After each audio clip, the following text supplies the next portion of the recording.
I pressed my tear-stained face against the silk blouses hanging in Mr. Valentino's private office closet, desperately trying to muffle my sobs with the expensive fabric that probably cost more than my entire month's rent, when the door suddenly swung open and flooded me with harsh fluorescent light that made me squeeze my eyes shut in pure mortification.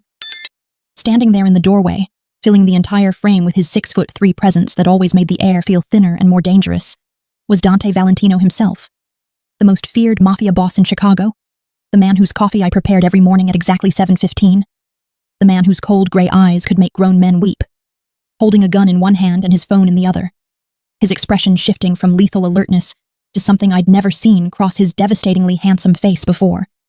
Genuine, unfiltered concern. For 8 months, I had maintained the perfect facade of the efficient, unshakable secretary. The woman who never flinched when blood-stained men walked through our office doors, who never asked questions about the briefcases full of cash, or the hushed conversations about territories and shipments, who kept my eyes down and my hands steady even when my boss's dangerous world crashed against the walls of our shared space like violent waves against fragile glass. I had been so careful, so meticulously professional, organizing his chaotic empire with color-coded files and perfectly timed reminders, keeping my inappropriate attraction to him buried so deep beneath layers of business suits and polite smiles that I sometimes almost convinced myself it didn't exist at all. But now everything was crumbling around me like a house of cards in a hurricane, and the one person I never wanted to see me broken was staring at me with an intensity that made my already racing heart threaten to burst right through my ribcage. "Ilara," he said, and the way my name rolled off his tongue in that deep, commanding voice that usually barked orders about eliminating problems and handling situations made something inside my chest crack even wider, because there was a gentleness there that I'd never heard before. A softness that seemed impossible coming from a man who reportedly once killed 3 rivals with his bare hands in a warehouse downtown. He stepped into the closet, which suddenly felt impossibly small with his broad shoulders and muscular frame taking up all the oxygen, and I watched through blurred vision as he tucked his gun into the holster at his hip, with practiced ease before reaching out with one large, calloused hand to grip my chin with surprising tenderness, tilting my face up so I had no choice but to meet those storm cloud eyes that seemed to see straight through every defense I'd ever built. "Who made you cry, and how would you like their body disposed of?" The question should have terrified me, should have reminded me exactly what kind of man I worked for, what kind of darkness lived behind those expensive Italian suits, and that calculating gaze, but instead something warm and desperate unfurled in my stomach. Because for the first time in my entire life, someone was offering to shoulder my burdens, to eliminate my problems with the kind of permanent efficiency that only a man like Dante Valentino could provide. I opened my mouth to lie, to brush it off as nothing, to maintain the professional distance that had kept me safe and employed for these past 8 months. But the words died in my throat when I saw the way his jaw clenched, the way his free hand curled into a fist at his side, as if he was physically restraining himself from hunting down whoever had caused my tears.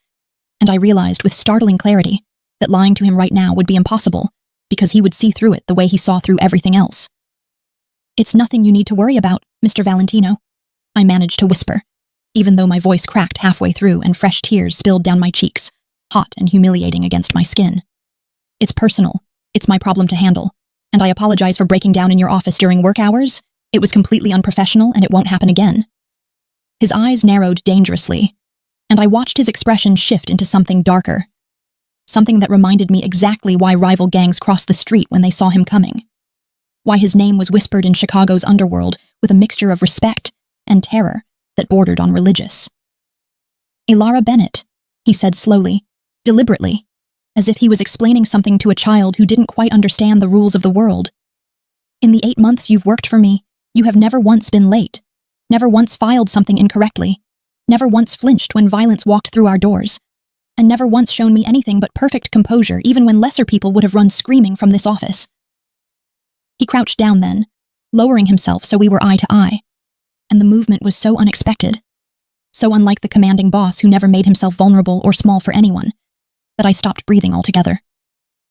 "So when I find you hiding in my closet, crying like your world is ending, it becomes my problem whether you want it to be or not, because you are mine to protect, do you understand?" The possessiveness in his tone should have sent warning bells ringing through my head, should have reminded me that this was a dangerous man who owned people and places and entire sections of the city, who didn't understand boundaries because he'd never needed to respect them. But instead, I felt something inside me break completely, like a dam that had been holding back months of stress and fear and exhaustion, finally giving way under impossible pressure. "My sister," I choked out, the words tumbling from my lips before I could stop them, before I could remember all the reasons why dragging Dante Valentino into my messy, complicated disaster of a personal life was the worst possible decision I could make. "Maya, she's only 19, and she's being held by the Sergei Volkov gang because of our father's gambling debts that he accumulated before he died and left us with nothing but his mistakes and his enemies, and they want $500,000 that I don't have, that I could never have even if I worked for you for the next 10 years. I watched his expression transform from concern to something absolutely murderous, his features hardening into a mask of cold fury that made my blood run cold and hot simultaneously, and his hand tightened slightly on my chin. Not enough to hurt, but enough to keep me anchored to him, to this moment, to the decision I just made by speaking those words aloud. "How long have they had her?" he asked, his voice dropping to a deadly whisper that probably preceded violence in most situations, the kind of tone that made smart people start talking very quickly about everything they knew. 3 days, I admitted, shame flooding through me because what kind of sister was I, working in this office surrounded by power and money and resources, while my baby sister sat in some filthy warehouse at the mercy of monsters who saw her as nothing more than collateral. They send me pictures every morning to prove she's alive, to remind me that the clock is ticking, and I've been trying to figure out how to get the money, how to save her without involving the police because they made it very clear what would happen if I did. But I have nothing, Mr. Valentino. I have absolutely nothing except this job and a sister who's going to die because I can't protect her." For a long moment, Dante said nothing, just stared at me with those penetrating gray eyes that seemed to be calculating something far beyond my understanding, running through scenarios and options with the brilliant, ruthless mind that had built an empire from blood and bullets and strategic brilliance. Then, slowly, deliberately, he released my chin and stood to his full height, pulling his phone from his pocket with movements that were casual and terrifying in their confidence. And I watched from my position huddled among his expensive clothes as he pressed a single button and lifted the device to his ear. "Marco," he said simply, and I recognized the name of his second-in-command, the scary man with the facial scar who always stood 3 steps behind Dante like a lethal shadow. "Gather everyone, full mobilization, we're going to war with the Volkov organization, and I want every location they operate out of identified within the hour." My heart stopped completely in my chest, panic and disbelief, and something that felt dangerously close to hope warring inside me as I scrambled to my feet, nearly tripping over the designer shoes I'd kicked off in my distress. "Mr. Valentino, you can't. I didn't tell you this so you would start a war. I just needed to explain why I was falling apart, why I couldn't hold it together anymore," I protested frantically, reaching out to grab his arm without thinking, my fingers wrapping around solid muscle beneath the expensive fabric of his suit jacket. "The Volkov gang is dangerous. Everyone knows they're vicious and unpredictable, and I can't be responsible for you putting yourself and your men at risk over something that's my problem to solve." He ended the call without another word, sliding the phone back into his pocket before turning to face me fully. And the expression on his face made my knees weak because it was possessive and protective, and absolutely uncompromising in a way that spoke of decisions already made and consequences be damned. "Let me make something very clear to you, Alara," he said, stepping closer until I had to tilt my head back to maintain eye contact, until I could smell his cologne mixing with something darker, something that was purely him. "I have been watching you for 8 months, studying the way you move through this office like grace personified, noticing how you never complain even when you're clearly exhausted, seeing the way you stretch your paychecks to cover expenses I can only guess at, and wanting you with an intensity that frankly concerns even me." His hand came up to cup my face, his thumb brushing away tears with a gentleness that seemed impossible from someone capable of such violence. "So when you tell me that someone has taken your sister, has threatened your family, has put that broken look in your eyes that's currently destroying me from the inside out, you need to understand that it's not your problem anymore, it's mine. Because everything that's yours belongs to me now, whether you've realized it yet or not." The words should have frightened me, should have sent me running from this closet and this office and this dangerous man who spoke about ownership like it was romance. But instead I found myself leaning into his touch like a flower turning toward the sun, desperate and grateful and terrified all at once. "Why?"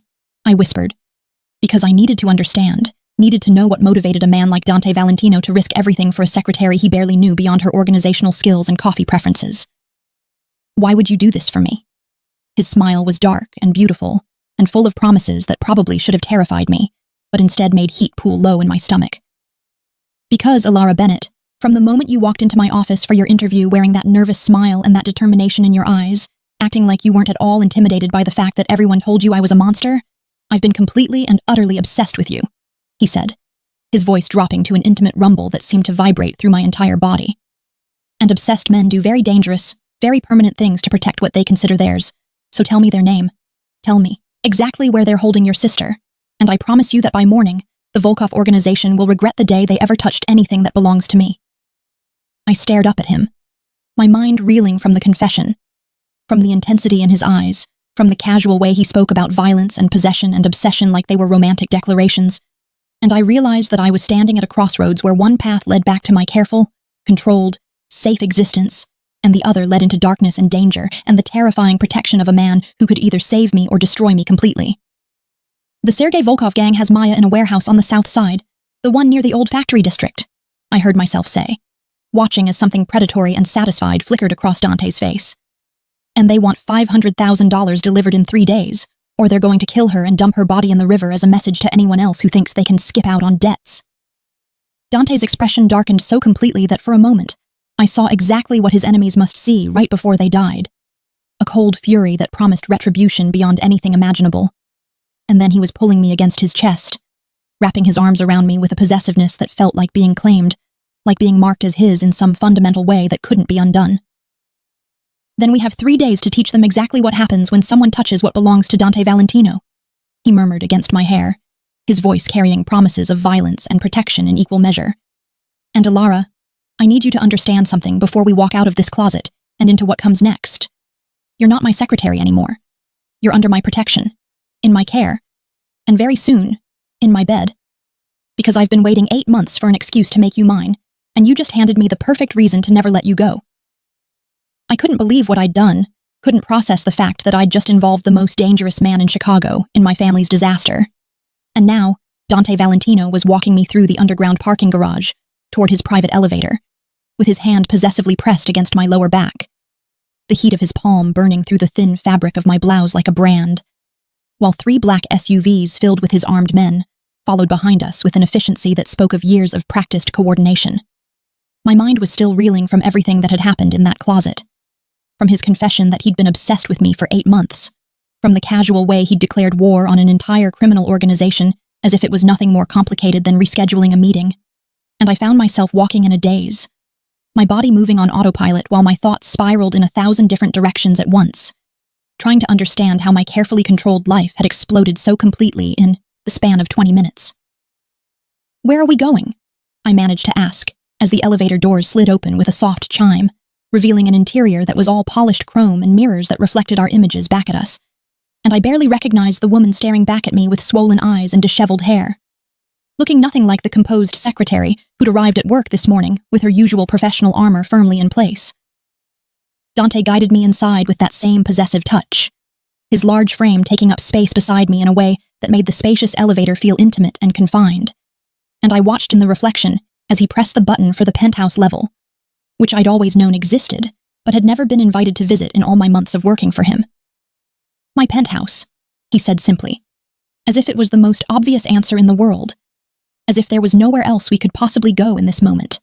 "You're not going back to your apartment where you're vulnerable and exposed, where any rival with a grudge could find you and use you to get to me. And you're certainly not staying alone tonight after everything you've just been through, so you'll stay with me where my security can monitor every entrance and exit, where I can personally ensure that nothing and no one touches you without going through me first." His tone left absolutely no room for argument, that commanding edge that I'd heard him use with his men countless times. But there was something else threaded through it now. Something that sounded almost like concern, like genuine worry for my well-being, that made my chest tighten with emotions I wasn't ready to examine too closely. The elevator rose smoothly through the building, and I found myself leaning slightly against the wall, exhaustion suddenly crashing over me like a wave now that the adrenaline from my breakdown was fading, leaving me hollow and shaky and uncertain. "I need to tell you something," Dante said quietly, and I turned to look at him properly, taking in the sharp angles of his face, the slight stubble along his jaw that gave him a dangerous edge, the way his gray eyes seemed to soften slightly when they landed on me. "I've known about your father's debts for months now, known that you've been struggling to pay them off little by little with your salary, and I've had my men keeping an eye on you, making sure the collectors didn't get too aggressive, making sure you were safe even though you had no idea I was watching. The confession should have made me angry, should have felt like a violation of my privacy, but instead I felt something else entirely. A strange mixture of relief and wonder that someone had been looking out for me during the loneliest, most terrifying months of my life. "You've been having me followed?" I asked, and my voice came out softer than I intended, lacking any real accusation because, honestly, knowing that Dante's men had been shadowing me explained so much about why the debt collectors had suddenly backed off last month, why the threatening phone calls had stopped, why I'd been able to breathe just a little bit easier, even though the debt still loomed over me like a dark cloud. "I've been having you protected," he corrected, and the distinction seemed important to him, seemed to matter in some way that I didn't fully understand yet. "From the moment you walked into this building, looking so determined and brave despite being clearly terrified of me and everything I represent, I knew you were different, knew you were someone worth keeping safe even if you didn't know you needed keeping." The elevator chimed again, announcing our arrival at the penthouse, and the doors slid open to reveal a space that was somehow both luxurious and surprisingly warm. All dark woods and leather furniture and floor-to-ceiling windows that overlooked the glittering Chicago skyline like a kingdom spread out below us. Dante guided me inside, his hand never leaving my back, and I found myself standing in the middle of his living room, feeling completely out of place in my work clothes and tear-stained face, surrounded by wealth and power that seemed to exist in an entirely different universe from my own small, struggling existence. "Sit," he instructed gently, directing me toward a massive leather sofa that probably cost more than my car, and I sank into it gratefully, my legs finally giving out after holding me up through sheer willpower for the past hour. He disappeared into what I assumed was the kitchen, and I heard the sound of cabinets opening, water running, the domestic noises strange and surreal, coming from a man I'd only ever seen barking orders and making decisions that affected people's lives and deaths. When he returned, he was carrying a tray with tea and what looked like expensive shortbread cookies, and the sight of Chicago's most feared mafia boss playing host was so unexpected that I felt a hysterical laugh bubble up in my throat, which I quickly swallowed down because I was fairly certain that laughing at Dante Valentino was a poor life choice. "Chamomile," he said, setting the tray down on the coffee table before settling onto the sofa beside me, close enough that our thighs almost touched, close enough that I could feel the heat radiating from his body. "My mother used to make it for me when I was upset, before she was killed by a rival family when I was 16. And I've kept the habit even though most people would probably find it amusing that someone like me drinks chamomile tea." The glimpse into his past, into the tragedy that had clearly shaped him into the man he'd become, made my heart ache in a way that had nothing to do with my own problems, and everything to do with the sudden understanding that Dante Valentino had experienced loss and pain just like everyone else, had been broken and rebuilt into something harder and more dangerous. "I'm sorry," I said softly, reaching for the delicate china cup and wrapping my hands around it, letting the warmth seep into my cold fingers. "I'm sorry about your mother, and I'm sorry that I brought my mess to your doorstep, and I'm sorry that you're going to war with the Volkov organization because I couldn't handle my own family's problems." His hand shot out and gripped my wrist with enough force to make me gasp, not painfully but firmly enough to demand my attention. And when I looked up at him, I saw something blazing in his eyes that made my breath catch in my throat. "Don't apologize for being human, for having problems, for needing help," he said fiercely, his thumb rubbing small circles on the inside of my wrist, where my pulse was hammering wildly. "And especially don't apologize for giving me exactly what I've been wanting for 8 months, which is a legitimate reason to keep you close, to protect you, to make you understand that you belong to me now in every way that matters." He released my wrist and stood abruptly, pacing toward the windows with barely contained energy, and I watched his reflection in the glass as he continued speaking. "Do you know why Volkov took your sister specifically? Why he chose now to call in your father's old debts, when he could have done it at any time in the past year?" I shook my head mutely, not trusting my voice to work properly, and took a sip of the tea, which was perfect. Exactly the right temperature and sweetness, because apparently Dante Valentino paid attention to details even in something as simple as making tea. "Because he knows you're my weakness," Dante said, turning back to face me, and the admission hung in the air between us like something tangible and dangerous. "Because word has gotten around in certain circles that I watch you, that I've had you protected, that I react badly when anyone even suggests touching you, and Volkov saw an opportunity to use you to get to me, to force my hand in a territory dispute we've been having for the past 6 months. He crossed back to the sofa and knelt in front of me, taking the teacup from my trembling hands and setting it aside before gripping both of my hands in his much larger ones. "So you see, Alara, This isn't your fault. This is mine, because my obsession with you has put a target on your back, and on your sister's back. And now I have to fix it. Have to eliminate the threat and make it absolutely clear to every criminal organization in this city that touching you or anyone you love is signing their own death warrant. The weight of his words settled over me like a heavy blanket. The understanding that my sister's kidnapping wasn't just about old debts, but about me, about my connection to Dante, about the fact that somehow, without even realizing it, I'd become important to a man who didn't allow himself to care about anything or anyone. I don't understand, I whispered, because I genuinely didn't. Couldn't comprehend why someone like him would fixate on someone like me when he could have anyone. Could have women who were more beautiful, more sophisticated, more suited to his dangerous world. I'm just your secretary, just someone who files your paperwork and answers your phone calls, so why would you be obsessed with me? Why would you put yourself at risk for someone so ordinary? His laugh was dark and rich, and he reached up to cup my face with both hands, holding me captive with his gaze and his touch.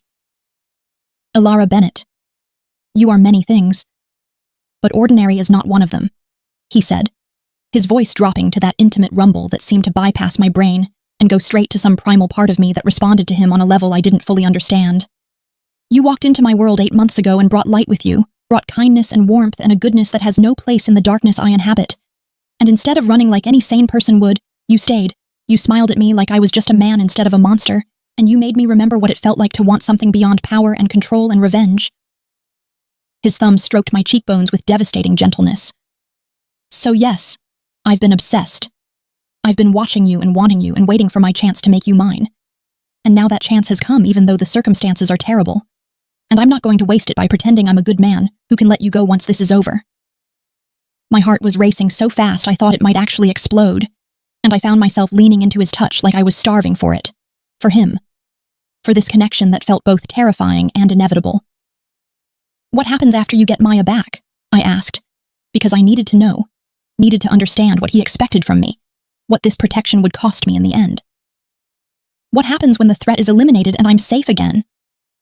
His smile was possessive and predatory and full of dark promise. Then you move in here permanently.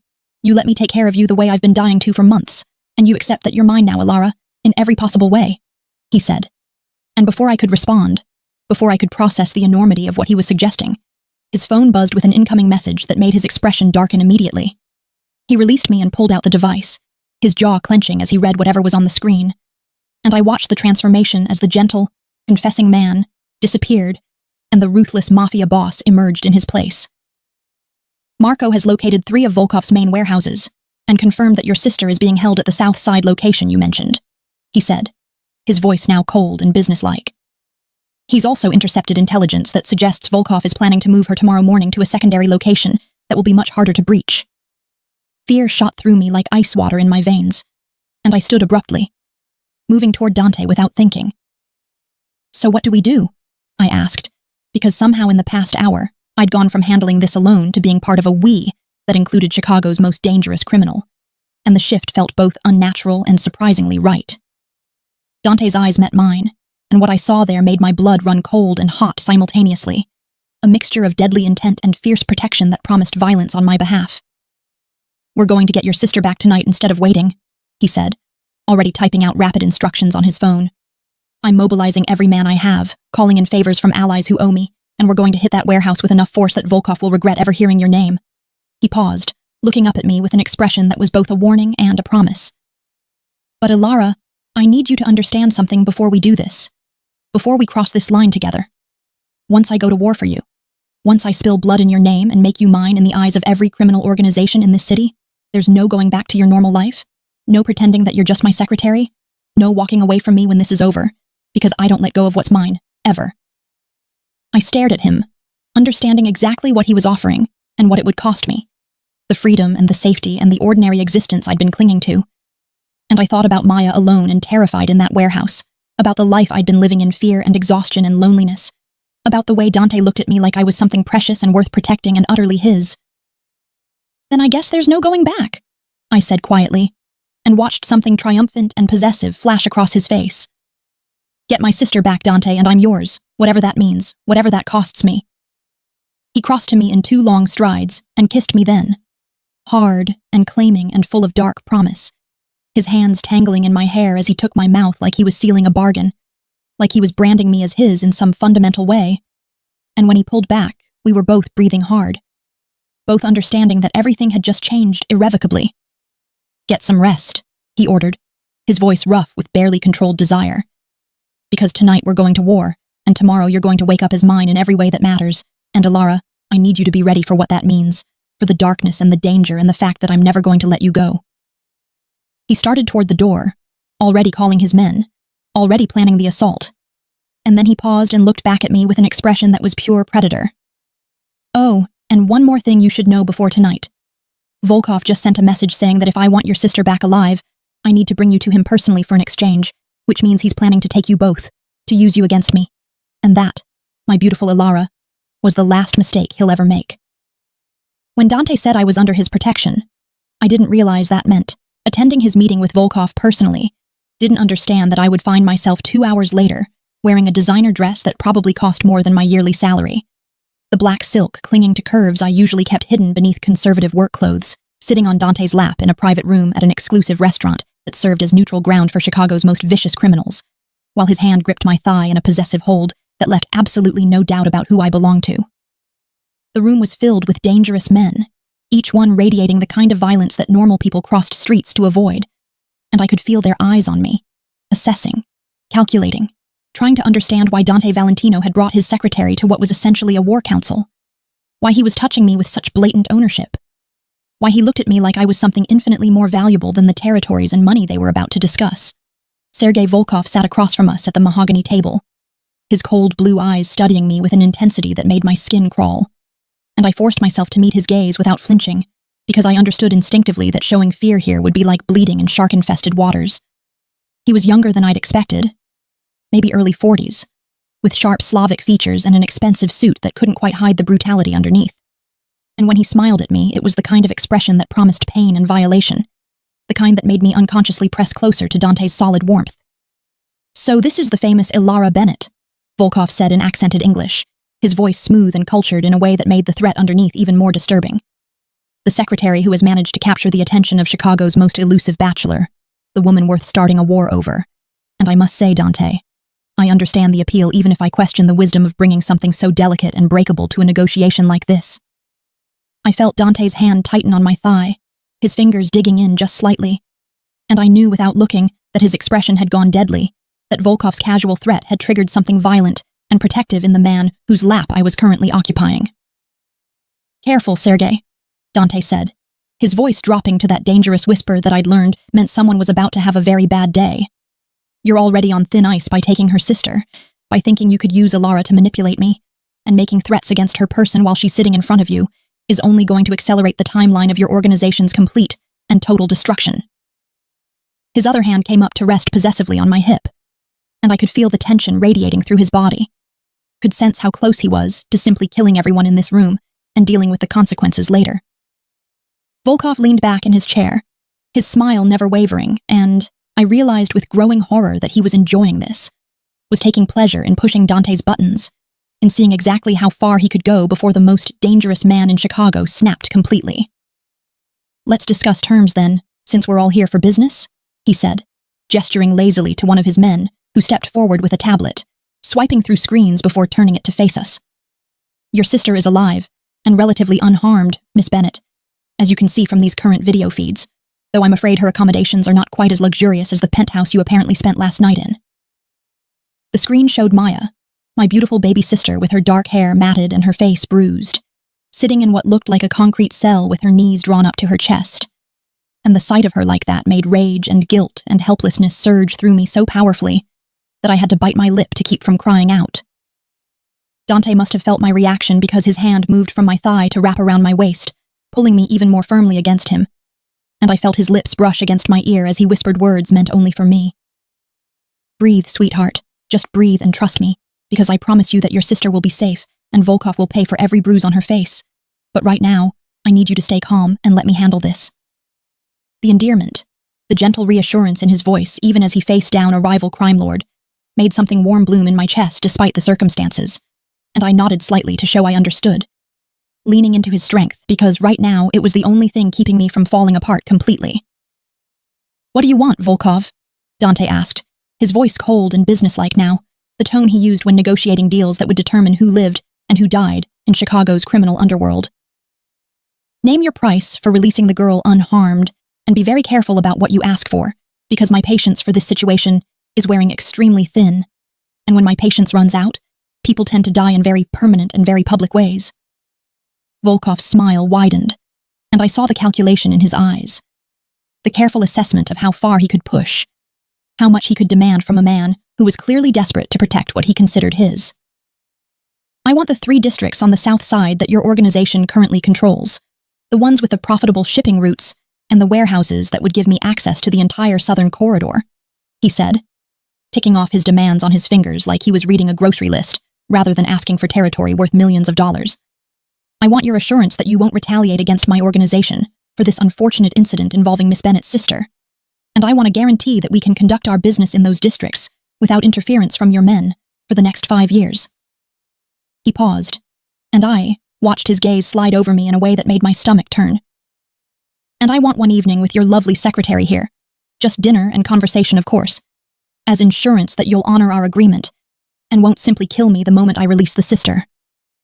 The words hung in the air like a bomb waiting to explode, and I felt Dante's entire body go rigid beneath me, felt the way his muscles tensed and coiled like a predator preparing to strike, and for a moment I genuinely thought he was going to kill Volkov right there at the negotiation table. Consequences be damned.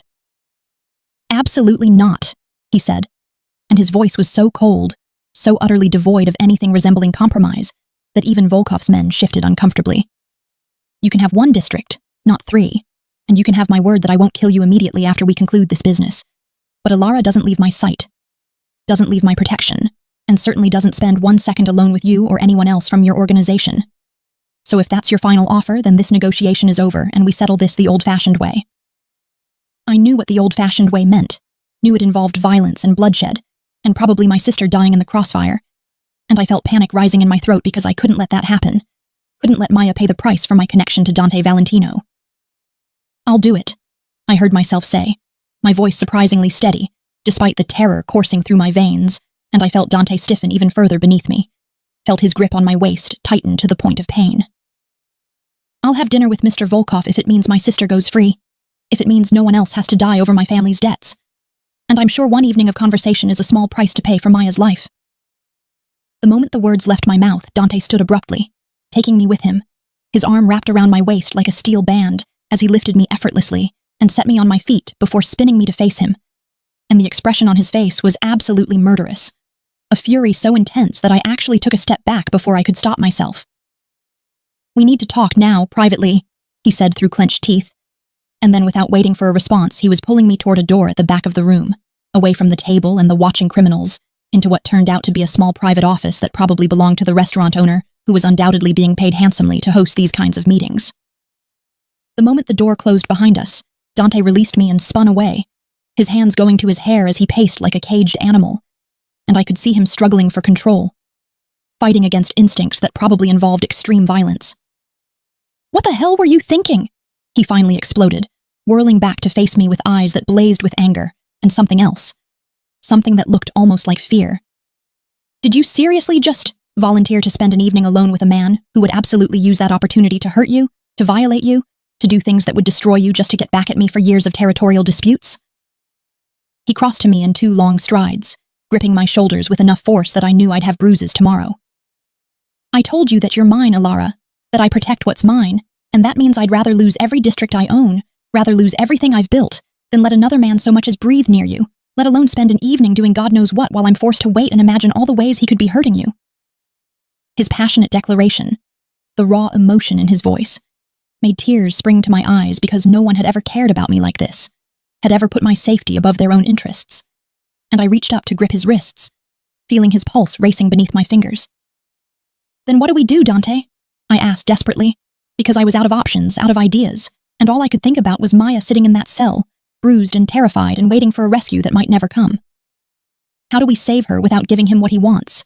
Because I don't see another way out of this situation, and I need you to tell me that there's a solution that doesn't involve my sister dying, or you losing everything you've worked for. He stared at me for a long moment, his chest heaving with barely controlled emotion. and then suddenly his expression shifted, transformed into something calculating and dangerous.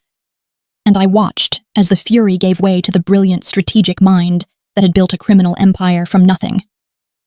"There's another way," he said slowly, releasing my shoulders and beginning to pace again, but this time with purpose, with the energy of someone working through a complex problem.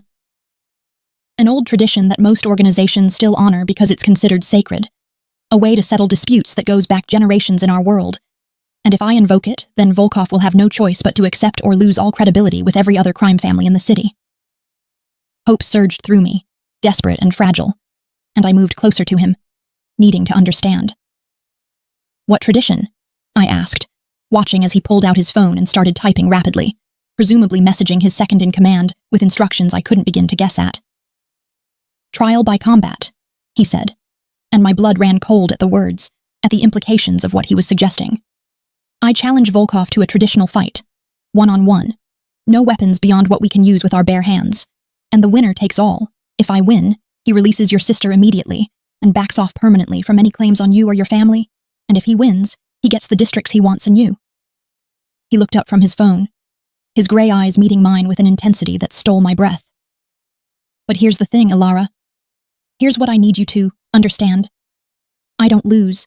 I've never lost a fight in my entire life because I fight like a man with nothing to lose and everything to protect. And right now, with you at stake, with the possibility of losing you to someone like Volkov, I'll fight like something possessed, like something beyond human, because the alternative is literally unthinkable." I should have protested, should have told him that I couldn't let him risk his life for me, that there had to be another way. But looking at the determination in his face, the absolute certainty that he would win, I found myself nodding slowly, understanding that this was the only solution that would satisfy both his need to protect me and the brutal requirements of his world. "When?" I whispered, because if this was happening, if Dante was going to fight for my sister's life and my freedom, then I needed to know how much time we had, how long I had to prepare myself for the possibility of watching him get hurt, or worse. 3 days, he said, already moving toward the door, already preparing to deliver his challenge to Volkov.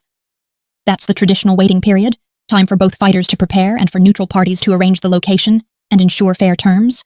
And I'll use every minute of those 3 days to make sure I'm ready, to make sure there's no possible outcome except me winning, and you staying exactly where you belong, which is with me, under my protection, in my life permanently. He paused with his hand on the door handle, looking back at me with an expression that was equal parts possessive and vulnerable.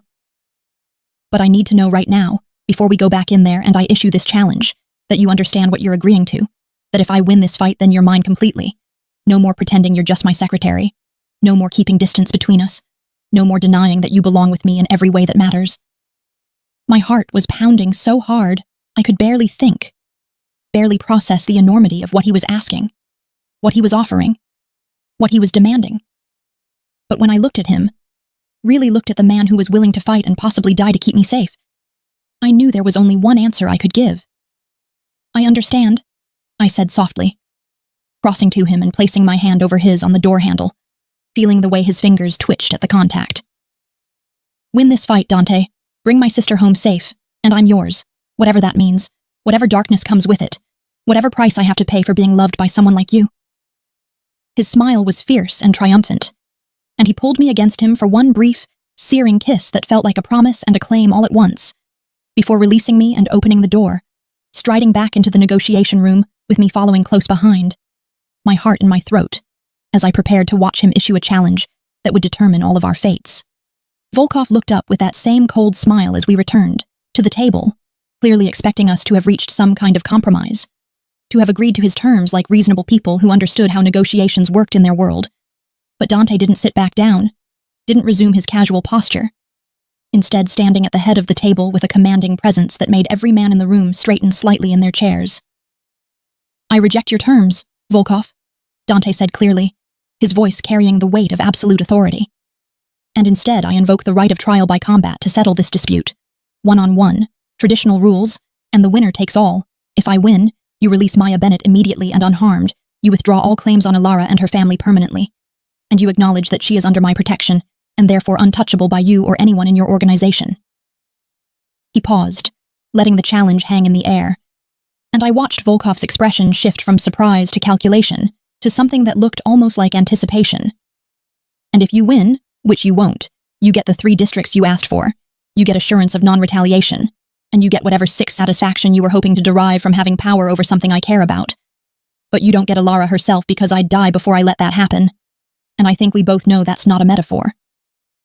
The room erupted in murmurs and whispered conversations as Volkov's men and the neutral parties who'd been observing the negotiation processed this unexpected turn.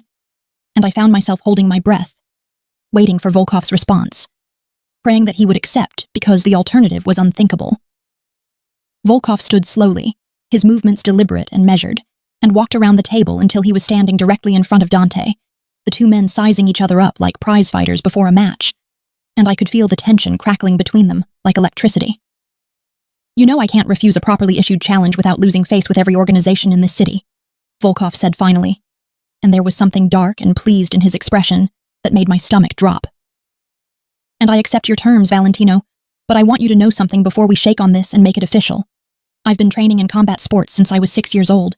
I've killed more men with my bare hands than you've probably killed with guns, and I'm going to enjoy breaking you in front of your precious secretary, making her watch as I destroy the man she's clearly fallen for. And then when I win, when I take everything you've offered, I'm going to make sure she understands exactly what it costs to be associated with someone foolish enough to challenge me.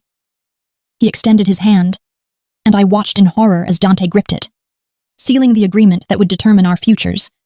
And the smile on Volkov's face was the smile of a man who thought he'd already won. 3 days then, Dante said, coldly, releasing Volkov's hand and turning to leave, pulling me with him as his men fell into formation around us, creating a protective barrier between us and Volkov's organization. And Volkov, one more thing you should know before we part ways. I don't just fight to win. I fight to utterly destroy anyone who threatens what's mine. So I'd suggest you spend these 3 days making peace with whatever god you believe in, because when I'm done with you, you're going to wish you'd never heard the name Alara Bennett.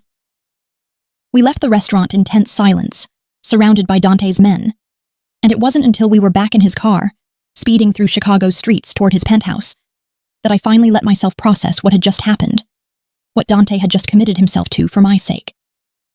He's going to try to kill you, I whispered, voicing the fear that had been growing in my chest since the moment Volkov accepted the challenge. Not just beat you, but actually kill you in that fight, because that's the only way he wins completely. And Dante, I can't lose you. I can't watch you die because of me and my family's problems. He pulled me against his side, his arm wrapping around me as the car navigated through traffic. And when I looked up at him, his expression was absolutely certain, utterly confident in a way that should have reassured me but instead just made me more terrified of how much he was willing to risk. Then don't watch, he said simply, pressing a kiss to my forehead. Because in 3 days, I'm going to show Volkov and everyone else in the city exactly what happens when someone threatens to take what belongs to Dante Valentino. And Alara, when it's over, when your sister is safe and you're permanently mine, I'm going to make you understand exactly how much you mean to me, how far I'm willing to go to keep you, and why falling in love with a man like me is the most dangerous and the most protected you'll ever be in your entire life.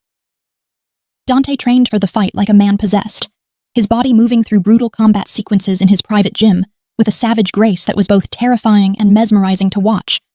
But every evening, he'd come to me covered in bruises that bloomed across his ribs and sweat that made his skin gleam under the lights, and I'd patch him up with trembling hands, terrified that in 3 days I might lose the only man I'd ever loved, a man I couldn't even admit my feelings to, because what if speaking them aloud made losing him hurt more?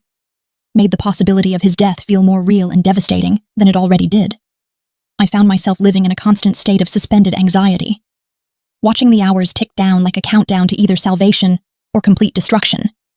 And every time Dante's phone rang with updates from his men, who were monitoring Maya's location and condition, my heart would leap into my throat with hope and dread in equal measure. The first night after the challenge, I couldn't sleep despite the exhaustion that pulled at my bones, and I found myself wandering through Dante's penthouse in one of his shirts that fell to mid-thigh, feeling simultaneously like an intruder, and like I somehow belonged in this space that reflected his personality in every carefully chosen piece of furniture and artwork. I discovered him on the balcony, standing at the railing and looking out over the city he controlled with such absolute authority. And when I approached, he didn't turn but simply opened his arm in invitation, pulling me against his side when I accepted, wrapping me in his warmth and the lingering scent of the expensive soap he used after training. "Tell me about her," I said quietly, surprising myself with the request, But suddenly I needed to know more about the woman who had shaped him, who had loved him before the world taught him to be hard and dangerous. Tell me about your mother, about who you were before all of this, because I need to understand what made you into the man who would risk everything for someone like me. His arm tightened around me, and I felt rather than saw the way he tensed at the question, clearly not accustomed to sharing pieces of his past with anyone. But after a long moment of silence, broken only by the distant sounds of the city below, he began to speak in a voice rough with old grief. She was everything good in my life, everything soft and kind in a world that was already showing me its brutal nature. And she used to make me chamomile tea and tell me stories about the old country, about a place where men didn't solve their problems with violence and children didn't have to learn to fight before they learned to read. His hand came up to stroke my hair, with a gentleness that seemed at odds with the violence he was capable of. My father was in the life, as they say, already building the organization that I would eventually inherit. And she hated it. Hated what it was doing to him. Hated that I was being groomed to follow in his footsteps instead of being allowed to be a normal boy with normal dreams, but she loved us anyway. Loved us with a fierce protectiveness that couldn't quite shield us from the darkness that was always waiting. I pressed closer to him, sensing that this story didn't have a happy ending. That the woman he was describing with such painful tenderness was the ghost that haunted every decision he made, every wall he built around his heart. What happened to her? I asked softly, even though I already knew the answer would hurt, would explain so much about the man holding me. The Antonelli family happened, he said, and his voice went cold in a way that made me shiver despite the warmth of his body. They were trying to take territory from my father, trying to force him into a bad deal by targeting his family. And they came to our house one evening when my father was out handling business, when it was just me and my mother having dinner and talking about my grades at school like we were a normal family living a normal life. His breathing had changed, become harsher, and I could feel the tension radiating through him as he continued. I was 16, old enough to know I should protect her but not trained enough to actually do it, and I had to watch as they beat her, as they hurt her in ways I'm not going to describe to you, and then they shot her in front of me as a message to my father, leaving me alive specifically so I could tell him what happened, so I could deliver their ultimatum about surrendering territory, or watching the rest of his family die the same way.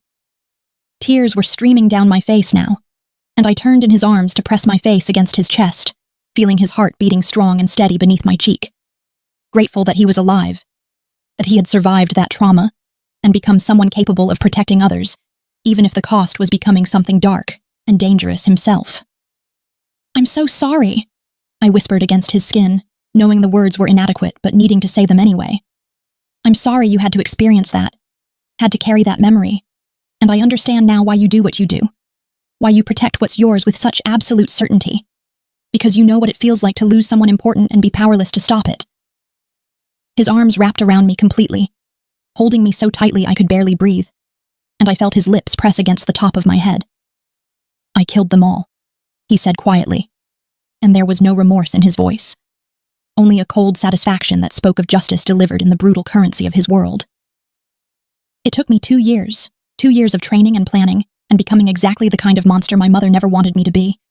But I hunted down every single member of the Antonelli family who was involved in her death, and I made sure they understood exactly why they were dying before I ended them. He pulled back slightly to look down at me, and in the moonlight his face was all sharp angles and shadows. "So when I tell you that I'll do whatever it takes to protect you, when I say that I'll burn down Volkov's entire organization, if that's what it takes to keep you and your sister safe, you need to understand that I'm not speaking metaphorically, that I'm fully capable of and willing to commit whatever violence is necessary, because I already failed to protect someone I loved once, and I will not, cannot, let that happen again." The intensity of his declaration, the raw emotion beneath his words, made something crack open inside my chest, and I found myself reaching up to cup his face with both hands, forcing him to meet my eyes. "Then you need to understand something too, Dante Valentino," I said, my voice shaking but determined. "I can't lose you either, can't watch you die in that arena fighting for me, because somewhere in the past 3 days, somewhere between you finding me crying in your closet and you declaring war for my sister, and you sharing the most painful parts of your past with me, I fell completely and irrevocably in love with you. And the thought of living in a world where you don't exist is more terrifying than anything Volkov could possibly do to me." For a long moment he just stared at me, his gray eyes searching my face as if trying to determine whether I was telling the truth, whether I really meant the words I'd just spoken, and then he was kissing me with a desperate intensity that stole my breath and made my knees weak, his hands tangling in my hair as he took my mouth like he was trying to claim every part of me, like he was trying to brand himself into my soul. When we finally broke apart, both gasping for air, he pressed his forehead against mine and spoke in a voice rough with emotion. "Say it again," he demanded, his hands gripping my hips hard enough to bruise. "Say you love me again, because I need to hear it, need to believe that something as good and pure as you could actually love something as dark and damaged as me." "I love you," I repeated, and this time the words came easier, felt right and true and inevitable. "I love you, Dante, and I need you to promise me that you're going to win this fight, that you're going to come back to me alive and whole, because I just found you and I'm not ready to let you go. Not now, not ever." His smile was fierce and possessive, and full of dark promise. "Then I'll win," he said simply, as if it was already decided, as if the outcome was inevitable. "I'll win because losing isn't an option when you're what I'm fighting for. And Alara, when this is over, when your sister is safe and Volkov is nothing but a bad memory, I'm going to marry you, going to make you my wife in every legal and traditional way possible, because I don't just want to protect you, I want to own you, to keep you, to make sure that everyone in this city knows you're mine permanently." The possessiveness in his words should have frightened me, should have triggered all my independent instincts about not belonging to anyone. But instead I felt only a warm certainty spreading through my chest, a rightness about being claimed by this dangerous, damaged, devoted man. "Then win," I said firmly, rising on my toes to kiss him again. "Win and make me yours because I'm tired of being afraid, tired of struggling alone, and I want what you're offering even if it comes wrapped in darkness and danger." We made love that night on his massive bed, with a desperate intensity that felt like both a promise and a goodbye, and I tried to memorize every touch, every whispered word, every moment of connection, terrified that I might be creating memories I'd have to survive on if the worst happened. Dante worshipped my body with a reverence that made tears stream down my face, taking his time to explore every inch of me, like he was trying to memorize me too. And when he finally pushed inside me, filling me completely, I wrapped my legs around his waist and held on like he was my anchor in a storm, like he was the only solid thing in a world that had become uncertain and terrifying. The next 2 days passed in a blur of training sessions that I watched with my heart in my throat, of stolen moments where Dante would pull me close and kiss me like he couldn't help himself, of phone calls with Marco updating us on Maya's condition and Volkov's preparations for the fight. I learned more about Dante's world during those 48 hours than I had in 8 months of working for him, meeting his inner circle properly, understanding the complex network of loyalty and obligation that held his organization together, and realizing that these dangerous men who lived by violence respected their boss, not just because they feared him, but because he commanded their genuine loyalty through his own brand of brutal honor. On the morning of the fight, I woke to find Dante already awake, sitting on the edge of the bed and staring at nothing, and I could see the tension in every line of his body, the way his hands were clenched into fists on his thighs. I crawled across the bed to wrap myself around him from behind, pressing my cheek against his bare back and feeling his heart racing beneath my palm. "What are you thinking about?"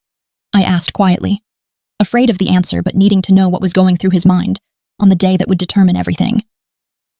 "I'm thinking about all the ways this could go wrong," he admitted, and the vulnerability in his voice broke my heart, because this was Dante Valentino, the man who never showed weakness, never admitted to fear, letting me see beneath the armor to the scared, determined man underneath. "I'm thinking about what happens to you if I lose, about whether Marco will be able to get you and Maya out of the city before Volkov's men find you, about all the promises I've made that I might not be able to keep. And Alara, I need you to promise me something. Need you to swear that if the worst happens, you'll run. You'll take your sister and the money Marco will give you, and you'll disappear somewhere Volkov can never find you." I tightened my arms around him, refusing to let him prepare for failure, refusing to accept a future that didn't include him. "No," I said firmly, and I felt him stiffen in surprise. "I'm not promising that because you're going to win, Dante. You're going to beat Volkov and bring Maya home and make me your wife like you promised. And I won't entertain any other possibility because if I start preparing for you to lose, then I'm already giving up on you, and I will never, never give up on the man I love." He turned in my arms then, pulling me onto his lap and crushing me against his chest, and I felt his whole body shaking with emotion that he usually kept locked away. "If I don't make it back," he started, but I cut him off by pressing my hand over his mouth, physically stopping the words I refused to hear. "Come back to me alive," I said, my voice breaking, but determined. "That's all I want to hear from you right now, that you're going to come back to me alive and whole and ready to start the life we talked about. Because anything else is unacceptable, do you understand me, Dante Valentino? His smile was sad and beautiful and full of love that he'd probably never expected to feel again. I love you, Alara Bennett, he said, the words simple but weighted with everything he felt, everything he was promising. I love you, and if I don't make it back, I need you to know that these past few days with you, getting to hold you and kiss you and hear you say you love me, have been the best days of my entire life, worth every terrible thing I've had to do, every piece of my soul I've had to sacrifice to survive in this world. Don't, I whispered desperately, tears streaming down my face now because he was saying goodbye, was preparing for an outcome I couldn't accept. Don't say goodbye to me, Dante, because if you do, then I'm going to fall apart completely, and I need to be strong right now, need to believe that this isn't the last time I'll hold you like this. He kissed me then, soft and sweet and devastating, and I could taste the salt of my own tears mixed with something else, something that might have been his tears too, though I'd never ask, because men like Dante Valentino didn't cry, didn't show that kind of vulnerability even to the women they loved. When he finally pulled away, the mask had slipped back into place, the ruthless mafia boss emerging to prepare for battle, but I could still see traces of the vulnerable man underneath, the one who loved me and was terrified of failing me. The warehouse where the fight was being held was in a neutral territory, overseen by representatives from 3 other major organizations who would ensure fair play and enforce the traditional rules that govern trials by combat. And as Dante's car pulled up to the building, surrounded by vehicles full of his men, I felt my stomach clench with fear so intense it was almost nauseating. Marco opened my door, offering his hand to help me out, and I could see the concern in his scarred face, the way he looked at me like he was already grieving for what might happen today. He's going to win, Marco said quietly as we walked toward the entrance, and I couldn't tell if he was trying to convince me or himself. I've known Dante for 15 years, fought beside him in situations where the odds were worse than this, and I've never seen him lose when he's fighting for something important. And Miss Bennett, you need to understand that he's never had anything as important as you, which means he's never been this motivated to survive. The interior of the warehouse had been cleared and set up like a makeshift arena, with a large circle marked on the concrete floor and raised seating areas where representatives from various organizations sat watching with the detached interest of people who saw violence as entertainment. Volkov was already there, stripped to the waist and stretching with the casual confidence of someone who'd done this many times before, and I could see the scars that crisscrossed his torso, evidence of previous fights and battles that he'd survived or won. Dante stripped off his shirt as well, and I couldn't help the small gasp that escaped me at the sight of his body, all hard muscle and coiled strength, bearing its own collection of scars that told the story of his violent life. And when he looked over at me, his eyes found mine across the warehouse with an intensity that felt like a physical touch. They called me forward then, had me stand between the 2 fighters as a neutral party read the terms of the combat, and I forced myself to look at both men, to understand exactly what was about to happen, what they were about to do to each other in my name. The fight continues until one participant yields or is rendered unable to continue, the official was saying, his voice echoing in the cavernous space. No weapons beyond the fighter's own body, no interference from outside parties, and the winner's terms will be honored immediately and completely by all present organizations under penalty of becoming outcast from our entire network. Volkov smiled at me, cold and predatory, and I saw his gaze slide deliberately down my body in a way that made my skin crawl. I hope you're prepared for what comes after, Miss Bennett, he said softly, pitched just loud enough for Dante to hear. Because when I win, when I take you as part of my prize, I'm going to make sure you understand exactly what it means to belong to someone who isn't weak enough to love you, who sees you for what you really are, which is just another possession to be used and enjoyed. I watched Dante's expression transform into something absolutely murderous, saw the way his hands clenched into fists so tight his knuckles went white, and I knew that Volkov had just made a fatal mistake by threatening me so explicitly, by making his intentions so clear. You're not going to touch her, Dante said in a voice that promised death. You're not going to speak to her, you're not going to look at her, and you're certainly not going to survive this fight, because I'm going to break every bone in your body for what you just said, for what you implied, for thinking even for a second that you could have what's mine. They separated us then, moving me to a viewing area where Marco and several of Dante's other men formed a protective barrier around me, and I gripped the railing in front of me so hard my knuckles ached as I watched the 2 men circle each other in the marked arena. The first exchange of blows came fast and brutal, Volkov striking with professional precision while Dante blocked and countered with raw power. And I realized with growing horror that this wasn't going to be a quick fight. that both men were skilled enough and motivated enough to make this long and bloody and absolutely devastating to watch. Minutes stretched into what felt like hours as I watched the man I loved take hits that would have dropped lesser men, saw blood streaming from a cut above his eye, watched him stagger from a kick that caught him in the ribs with enough force that I heard something crack even from where I stood.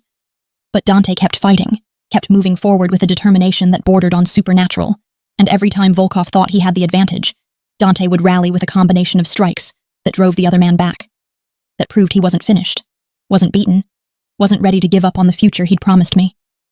I couldn't watch and couldn't look away, trapped in a horrible limbo where every blow that landed made me flinch, made me want to scream at them to stop, to call off this barbaric ritual and find another way to settle our problems. My phone buzzed in my pocket, and I almost ignored it until I saw it was a message from an unknown number.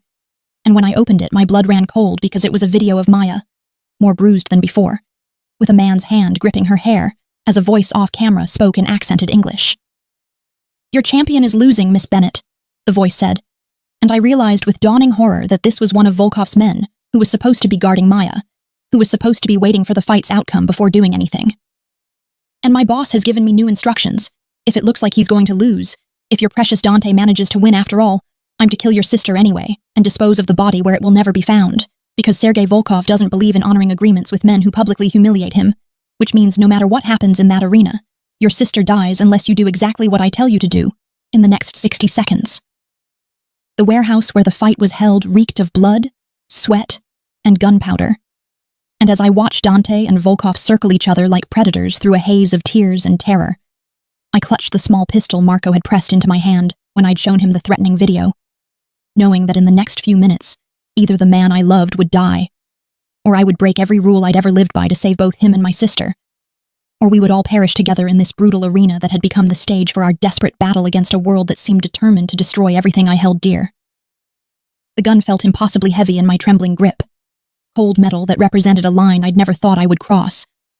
But as I watched Dante take another devastating blow that sent him stumbling backward, blood streaming from multiple cuts on his face and torso, I realized that love had transformed me into someone capable of violence, someone willing to do whatever it took to protect the people who mattered most.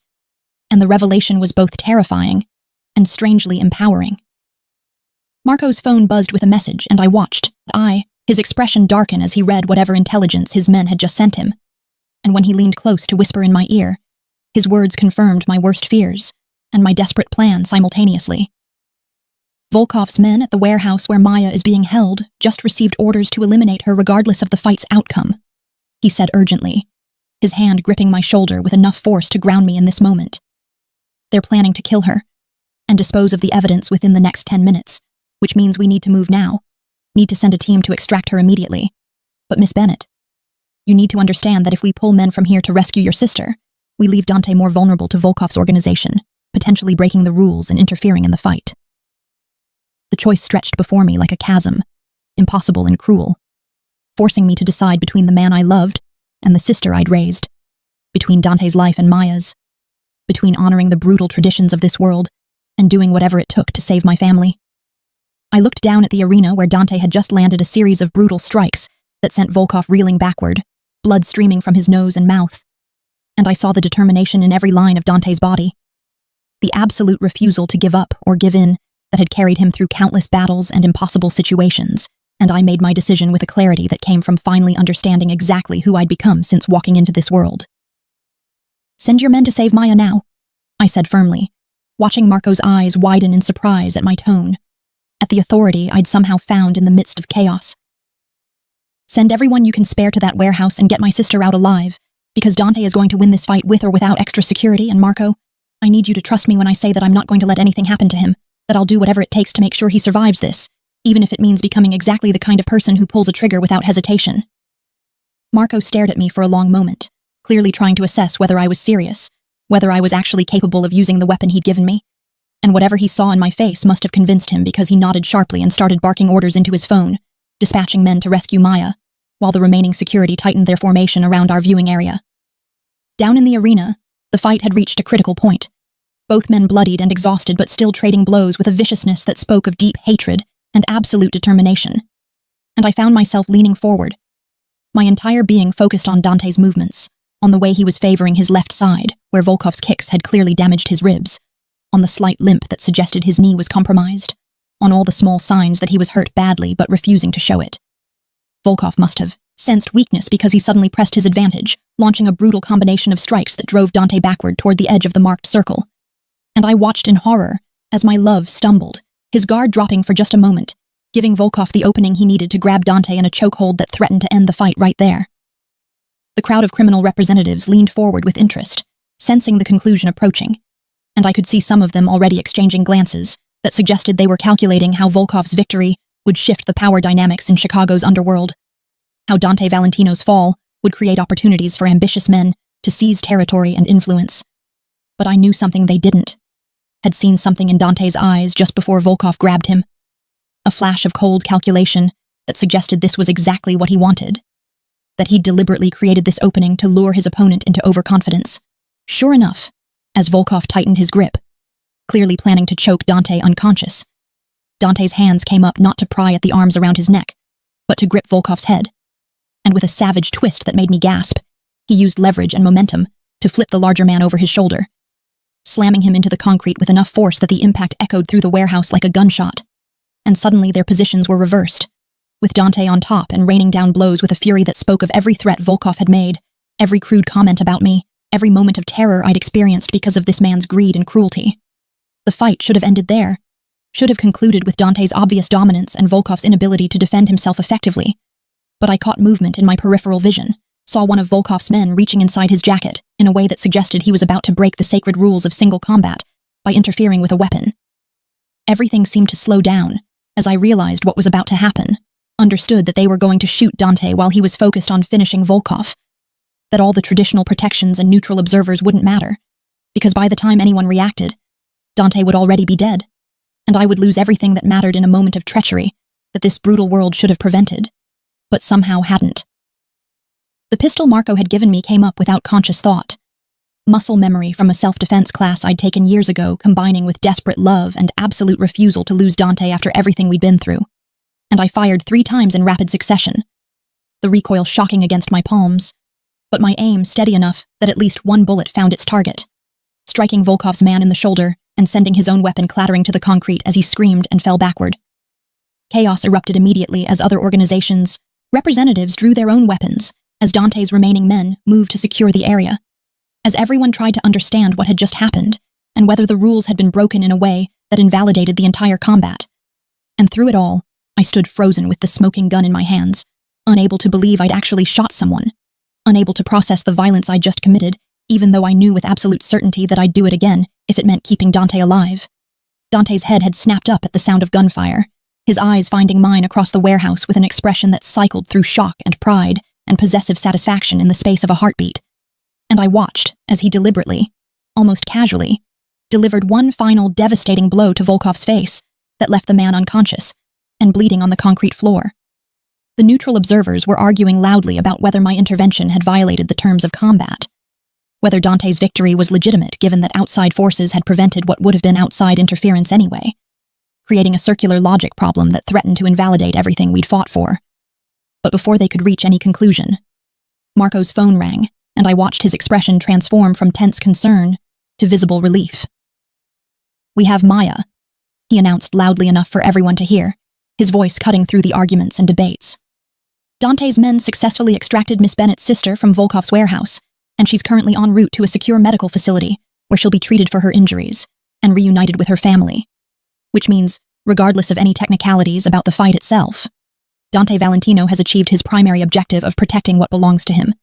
And I would suggest that any organization considering challenging that outcome remember that we're discussing a man who just won single combat while his enemies attempted treachery.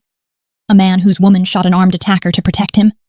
And a man whose loyalty from his organization is absolute enough that we'd go to war over any attempt to deny him his victory." The threat was clear and unambiguous, and I watched the neutral observers exchange glances before the head representative, an older man with calculating eyes, stepped forward to make the official declaration. "The combat is concluded with Dante Valentino as the victor, both through his dominance in the arena and through the fact that his opponent's organization violated the sacred rules by attempting armed interference, which means all terms agreed upon are now in effect immediately," he announced, and I felt my knees go weak with relief so profound it was almost painful. Sergei Volkov's organization will release all claims on Ilara Bennett and her family, will withdraw from disputed territories, and will accept that any further aggression toward Dante Valentino or his interests will result in their complete ostracism from Chicago's organized community. Dante was already moving toward me, climbing out of the arena with visible effort, his body clearly damaged, but his spirit unbroken. And when he reached me, he didn't say anything, just pulled me into his arms with enough force to make me gasp, burying his face in my hair as his whole body shook with adrenaline and emotion and the aftermath of nearly dying for me. "You shot someone," he murmured against my ear, and I could hear the wonder and dark pleasure in his voice, the satisfaction of knowing I'd been willing to cross that line for him. My beautiful, gentle Ilara pulled a trigger to protect me, became exactly the kind of dangerous woman who belongs at my side, and sweetheart, I've never been more in love with you than I am right now, knowing that you'll fight for us just as hard as I will. I was crying openly now, my hands running over his battered body, as if to convince myself he was really alive, really whole enough to survive what had just happened, and I could taste blood when I kissed him desperately, unable to articulate everything I was feeling, but needing him to understand through touch what words couldn't convey. "Is it over?" I asked against his lips, afraid to believe that we'd actually won, that Maya was safe and Dante was alive and we could finally start the future he'd promised me. Is it really over, or is there going to be more violence, more threats, more impossible choices between the people I love? His hands came up to frame my face, forcing me to meet his eyes, which were blazing with possessive intensity, despite the exhaustion and pain I could see etched into every line of his features. "It's over," he said firmly, and the certainty in his voice made me believe him.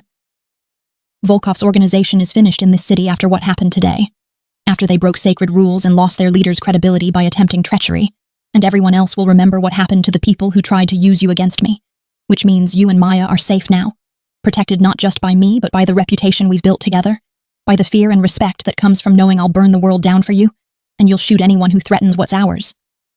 Marco approached then, helping support Dante's weight as the adrenaline wore off and the pain of his injuries became more apparent, and I moved to his other side automatically, letting him lean on both of us as we made our way out of the warehouse toward waiting vehicles. "The hospital has your sister in a private room," Marco reported, his tone professional despite the concern I could see in his eyes as he assessed his boss's condition. "She's dehydrated and has some bruising and minor injuries, but nothing permanent, nothing that won't heal completely with time and proper care. And she's been asking for you since we brought her in, Miss Bennett, wanting to make sure you're safe, wanting to understand what happened and why her sister's boss went to war with a rival organization over her kidnapping." The mention of Maya, the knowledge that she was alive and relatively unharmed and waiting for me, made fresh tears stream down my face, and I felt Dante's arm tighten around my waist as if he understood exactly what I was feeling, the overwhelming relief and gratitude and desperate need to see my sister with my own eyes. "Take us to her," I said, looking up at Marco with an expression that must have conveyed my urgency, because he immediately started barking orders to speed up our departure, to secure the route to the hospital, to make sure that our reunion would be safe and private and uninterrupted by anyone seeking to capitalize on our vulnerable moment.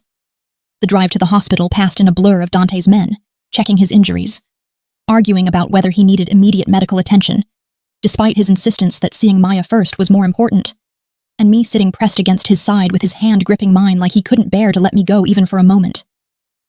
When we finally arrived and made our way through private corridors to the room where Maya was being kept, I felt my heart racing so fast I thought it might burst, and the moment I saw her sitting up in the hospital bed, alive and whole despite the bruises marking her face and arms, I broke away from Dante and ran to her, throwing myself into her arms and sobbing with a relief so profound it felt like something inside me had finally unlocked after days of being held in terrified suspension. "Ilara," Maya whispered, her own tears mixing with mine as we held each other with desperate intensity. "What happened? What did you do? Because these men came in shooting, and they told me I was being rescued on Dante Valentino's orders, and I don't understand how my sister, who works as a secretary, somehow got Chicago's most dangerous crime boss to start a war over me."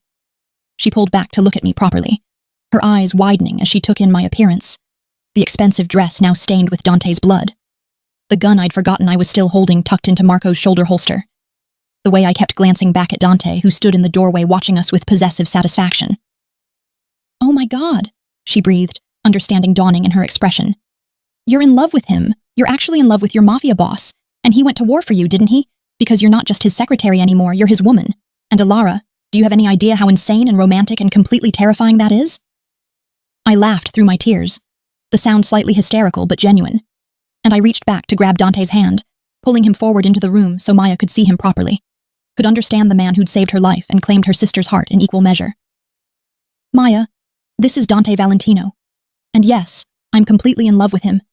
And yes, he started a war to save you because you're important to me, and everything that's important to me is important to him now, I said, watching my sister's eyes go wide as she took in Dante's battered appearance, the evidence of what he'd endured to win her freedom. And I know this is insane and probably the worst decision I've ever made from a purely logical standpoint. But Maya, he makes me feel safe and cherished, and like I finally have someone who will stand beside me against the world, and I'm going to marry him and become part of his life permanently. And I need you to understand that and accept it because you're the only family I have left, and I need your blessing even though I'm going to do this regardless of whether you give it. Maya stared at us for a long moment, clearly processing everything I'd said, everything that had changed in the past few days since she'd been taken. And then slowly, carefully, she smiled despite the pain it must have caused her bruised face. If he makes you happy, if he protects you the way he protected me by sending all those men and risking a war with Volkov's organization, then I'm not going to stand in your way, she said softly. And then her gaze shifted to Dante directly, her expression becoming surprisingly fierce for someone who'd just been rescued from a kidnapping. But Mr. Valentino, you need to understand that Ilara is the best person I know, the woman who raised me and sacrificed everything for me. And if you ever hurt her, if you ever make her regret loving you, I will find a way to make you pay for it, regardless of how dangerous you are or how much power you have. Because that's what family does. We protect each other even from people who are supposed to love us. Dante's smile was genuine and full of respect as he looked at my sister, and I watched him move closer to the bed, his hand never leaving mine. I would expect nothing less from Ilara's sister, he said seriously, and I could hear the sincerity in his voice. And Maya, I want you to know that you're under my protection now too, permanently, which means no one will ever threaten you or harm you again without answering to me. And I'll make sure you have everything you need to finish your education and build whatever life you want without the burden of your father's debts, or the fear of people like Volkov ever touching you again, because you're family now, and I protect my family with everything I have. 6 months later, I stood in front of floor-to-ceiling windows in what had become our home office, the Chicago skyline stretching out before me in the late afternoon light, and I marveled at how completely my life had transformed from that day I'd hidden crying in Dante's closet, broken and desperate and certain that my world was ending. Maya was thriving in college now, studying business and living in a secure apartment that Dante's men monitored discreetly, and she visited us every weekend for family dinners where she and Dante had developed an unlikely friendship based on their shared protectiveness of me and her genuine interest in the legitimate business operations he was gradually expanding. The wedding had been small but beautiful, held in the penthouse with only our closest people present, and I still caught myself staring at the ring on my finger sometimes, unable to believe that I was actually Mrs. Valentino, that I'd married into darkness and danger and somehow found more happiness than I'd ever imagined possible. I felt Dante's arms wrap around me from behind, his hands coming to rest on my growing belly where our child grew, the physical evidence of the love that had saved us both from the lonely, violent paths we'd been walking before fate brought us together. "What are you thinking about?" he murmured against my neck, and I leaned back into his embrace, letting his strength and warmth surround me like it always did, like it always would for the rest of our lives. "I'm thinking about how the worst day of my life, crying in that closet broken and desperate and certain I'd lost everything, somehow led me here, to this dangerous, powerful, beautiful love that saved us both," I said softly, turning in his arms to face him properly, to see the man who'd fought for me and claimed me and built me a life where I was cherished and protected, and utterly his. "I'm thinking about how sometimes the darkest moments become doorways to light we never expected to find, and how falling in love with a man like you was simultaneously the most terrifying and the most right decision I've ever made. Because Dante, you've given me everything I never knew I needed, everything I was too afraid to hope for, and I would do it all again, would walk through that darkness and fear and violence 1,000 times if it meant ending up here with you." His smile was tender and possessive in equal measure, and he cupped my face with both hands, his gray eyes holding mine with an intensity that still made my breath catch even after all these months together. "Then we're even, my love. Because you walked into my life and brought light into darkness, brought hope into despair, and reminded me that even monsters can be redeemed by the right woman's love," he said.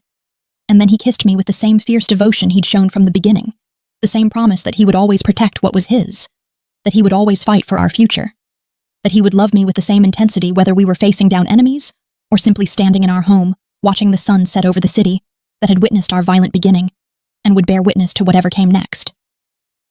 And Alara, I need you to know that every day with you is the best day of my life. That you and our growing family are worth every risk, every sacrifice, every moment of darkness I've endured, because loving you has made me believe in redemption, in second chances, in the possibility that even someone like me deserves happiness. And I'm going to spend the rest of my life making sure you never regret choosing me, choosing this life, choosing to love a man who would burn the world down to keep you safe and whole and utterly his.